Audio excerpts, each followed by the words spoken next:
Welcome back to ഹാ designs. 1395 റേഞ്ചിൽ ഒരു ലോങ് കോർസെറ്റ് എന്ന് പറയാൻ പറ്റില്ല കേട്ടോ, ഒരു ഫ്രോക്ക് പോലെ എന്റെ ടോപ്പ് ചെയ്തിരിക്കുന്നത്. സോ 2-in-1 യൂസ് ആണ്. ഈ ബോട്ടം ഇട്ടാൽ ടോപ്പ് ആൻഡ് ബോട്ടം പോലെ ഒരു കോഡ് ലൈക്ക് പാറ്റേൺ ആയിട്ട് നിങ്ങൾക്ക് വെയർ ചെയ്യാം. ഇനി ഈ ബോട്ടം അങ്ങ് മാറ്റിയത് നല്ല ഒരു ഷോർട്ട് ഫ്രോക്ക് ആവും, നല്ല പ്രിന്റഡ് ഫ്രോക്ക് ആവും. മെയിൻ തിങ് സ്ലീവ് ഇച്ചിരി ചെറുതാണ്, എന്നെ പോലെ കൈക്ക് വണ്ണുള്ള ആളുകളൊക്കെ നോക്കിയിട്ട് എടുക്കാവുള്ളൂ. But nice, നല്ലതാട്ടോ. ഞാൻ അങ്ങനെ എത്ര ചെറിയ സ്ലീവ്സ് യൂസ് ചെയ്യാറില്ല, പക്ഷെ ഈ പാറ്റേണിൽ എനിക്ക് ഭയങ്കര ഇഷ്ടമായി. വിത്ത് 2 സൈഡ് പോക്കറ്റ്സ് ഒക്കെ വരുന്നുണ്ട്.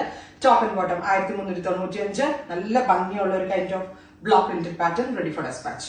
Second one is yellow, top and bottom. അടുത്തത് പീച്ച്, എല്ലാത്തിനും 11 തോന്നുന്നു സ്ലീവ് ലെങ്ത്. അടുത്തത് ഒരു റെഡ്, കാഷ്വൽ യൂസിന് സൂപ്പർ ആട്ടോ, നല്ല ഫിറ്റിംഗ്സ് ആണ്. Lavender, mustard yellow. ഇത്രയും ഷെയ്ഡ്സ് ട്രൈ ചെയ്ത് നോക്കുക. Thank you.